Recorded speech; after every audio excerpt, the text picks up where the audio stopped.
ವಾಸು ಟಿವಿಗೆ ಸ್ವಾಗತ. ನಾನು ಸರ್ದಾರ್.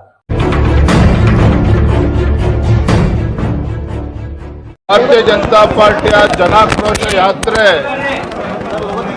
ಮೈಸೂರಿನಿಂದ ಪ್ರಾರಂಭ ಆಗಿದ್ದಂಥ ಮೊದಲ ಹಂತದ ಯಾತ್ರೆ ಬಹಳ ಯಶಸ್ವಿಯಾಗಿದೆ. ಆ ಭಾಗದ ಜನರ ಗಮನವನ್ನು ಸೆಳೆಯುವಂಥದ್ರಲ್ಲಿ ಬಹಳ ಯಶಸ್ವಿಯಾಗಿದೆ. ಅಷ್ಟೇ ಅಲ್ಲ, ಈ ರಾಜ್ಯ ಸರ್ಕಾರಕ್ಕೆ, ಕಾಂಗ್ರೆಸ್ ಸರ್ಕಾರಕ್ಕೆ ಬಿಸಿ ಮುಟ್ಟಿಸುವಂಥ ನಿಟ್ಟಿನಲ್ಲೂ ಕೂಡ ನಮ್ಮ ಈ ಜನಾಕ್ರೋಶ ಯಾತ್ರೆ ಬಹಳ ಯಶಸ್ವಿಯಾಗಿದೆ. ಮೊನ್ನೆ ದಿನ ನಿಪ್ಪಾಣಿ, ನಿನ್ನೆ ಬೆಳಗಾವಿ ಮುಗಿಸ್ಕೊಂಡು ಬಾಗಲಕೋಟೆ ಮುಗಿಸ್ಕೊಂಡು ಇವತ್ತು ಬಿಜಾಪುರಕ್ಕೆ ನಮ್ಮ ಯಾತ್ರೆ ಇವತ್ತು ಬಂದಿದೆ. ವಿಶೇಷವಾಗಿ ಬಿಜಾಪುರದಲ್ಲಿ ನಮ್ಮೆಲ್ಲ ಪಕ್ಷದ ಮುಖಂಡರು ಎಲ್ಲರೂ ಕೂಡ ಒಗ್ಗಟ್ಟಾಗಿ ಒಂದಾಗಿ, ಕಾರ್ಯಕರ್ತರು ಸಹ ಬಹಳ ಅತ್ಯುತ್ಸಾಹದಲ್ಲಿದ್ದಾರೆ. ಜನರು ಕೂಡ ಸಹಜವಾಗಿಯೇ ಭ್ರಷ್ಟ ಜನವಿರೋಧಿ ಕಾಂಗ್ರೆಸ್ ಸರ್ಕಾರದ ವಿರುದ್ಧ ಬೀದಿಗಿಳಿದಿದ್ದಾರೆ. ಅದೇ ಒಂದು ವಾತಾವರಣ ತಾವು ಬಿಜಾಪುರದಲ್ಲೂ ಕೂಡ ತಾವು ನೋಡ್ತಾ ಇದ್ದೀರಿ. ಸರ್, ಕೇಂದ್ರ ಸರ್ಕಾರ ಸಹಿತ ಬೆಲೆ ಏರಿಕೆ ಮಾಡುತ್ತೆ ಕಾಂಗ್ರೆಸ್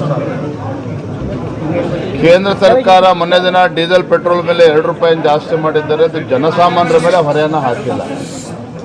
ಆ ತೈಲ ಕಂಪನಿಗಳೇ ಆ ಭಾರವನ್ನು ಭರಿಸಬೇಕು ಅಂತೇಳಿ, ಹೋರಬೇಕು ಅಂತೇಳಿ ಕೇಂದ್ರ ಸರ್ಕಾರ ಈಗಾಗಲೇ ನಿರ್ಧಾರ ಮಾಡಿರೋದು ನಿಮ್ಗೆಲ್ಲರೂ ಕೂಡ ಗೊತ್ತಿದೆ. ಆದರೂ ಕೂಡ ಆಡಳಿತ ಪಕ್ಷ ಸಹಜವಾಗಿಯೇ ಆತಂಕದಲ್ಲಿದ್ದಾರೆ.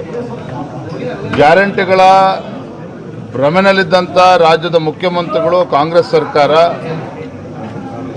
ಬೆಂಗಳೂರು ಬಿಟ್ಟು ಹಳ್ಳಿಗಳಿಗೆ ಬರ್ತಕ್ಕಂಥ ಪರಿಸ್ಥಿತಿಯಲ್ಲಿ ಅವರಿಲ್ಲ. ವಾಸ್ತವಿಕ ಸತ್ಯಾಂಶವನ್ನು ಅರ್ಥ ಮಾಡ್ಕೊಳ್ಳುವಂಥದ್ರಲ್ಲಿ ಇವತ್ತು ಕಾಂಗ್ರೆಸ್ ಸರ್ಕಾರ ವಿಫಲ ಆಗಿದೆ. ಇಷ್ಟು ಬೆಲೆ ಏರಿಕೆ ಆಗಿದೆ. ಪೆಟ್ರೋಲ್, ಡೀಸೆಲ್ ಮೇಲೆ, ಹಾಲಿನ ಮೇಲೆ ಬೆಲೆ ಜಾಸ್ತಿ ಮಾಡಿದ್ದಾರೆ. ಜನಸಾಮಾನ್ಯರು ಇವತ್ತು ಜೀವನ ಸಾಗಿಸೋದಕ್ಕೂ ಕೂಡ ಅಸಾಧ್ಯ ಆಗದೆ ಇರತಕ್ಕಂಥ ವಾತಾವರಣ ಇವತ್ತು ಕಾಂಗ್ರೆಸ್ ಸರ್ಕಾರದ ನೇತೃತ್ವದಲ್ಲಿ ರಾಜ್ಯದಲ್ಲಿ ಆಗಿದೆ. ಹಾಗಾಗಿ ಇವರು ಚುನಾವಣೆ ಸಂದರ್ಭದಲ್ಲಿ ಭರವಸೆ ಕೊಟ್ಟಿದ್ದೇ ಬೇರೆ.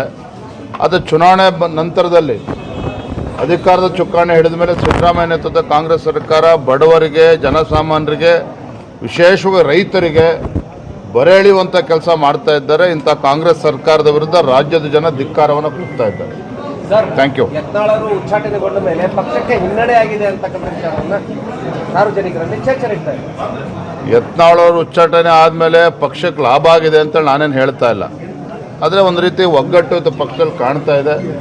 ನಮ್ಮೆಲ್ಲರ ಗುರಿ ಇವತ್ತು ಭಾರತೀಯ ಜನತಾ ಪಾರ್ಟಿ ಸ್ಪಷ್ಟ ಬಹುಮತದೊಂದಿಗೆ ರಾಜ್ಯದಲ್ಲಿ ಅಧಿಕಾರಕ್ಕೆ ತರಬೇಕು. ಬಿಜಾಪುರ ಜಿಲ್ಲೆಯೂ ಒಳಗೊಂಡಂತೆ ರಾಜ್ಯದ ಎಲ್ಲ ನಮ್ಮ ಪಕ್ಷದ ಮುಖಂಡರು ಇವತ್ತು ಒಟ್ಟಾಗಿ ಒಂದಾಗಿ ಇವತ್ತು ಪಕ್ಷವನ್ನು ಸಂಘಟನೆ ಮಾಡ್ತಕ್ಕಂಥ ಕೆಲಸ ಮಾಡ್ತಾ ಇದ್ದೇವೆ. ಏನೇ ಸಣ್ಣ ಪುಟ್ಟ ಗೊಂದಲ ಇದ್ದರೂ ಕೂಡ ಎಲ್ಲವನ್ನು ಕೂಡ ಮರೆತು ಇವತ್ತು ರಾಜ್ಯಾದ್ಯಂತ ಪ್ರವಾಸ ಮಾಡ್ತಾ ಇದ್ದೇವೆ. ಧನ್ಯವಾದ.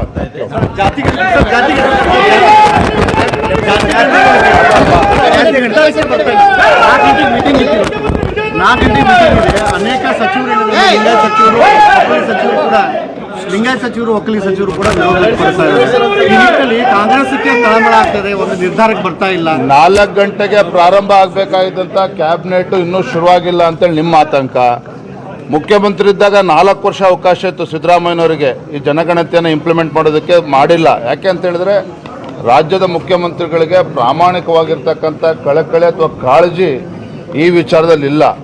ಚುನಾವಣೆ ಗೆಲ್ಲಬೇಕು, ಈ ರೀತಿ ಬೂಟಾಟಿಕೆ ಮಾಡ್ಕೊಂಡು ಮಾಡ್ತಾರೆ ಹೊರತು 4 ಗಂಟೆ ಇಲ್ಲ, ಇನ್ನೂ 4 ವರ್ಷ ಆದರೂ ಮಾಡೋಕ್ಕೆ ಸಾಧ್ಯ ಇಲ್ಲ.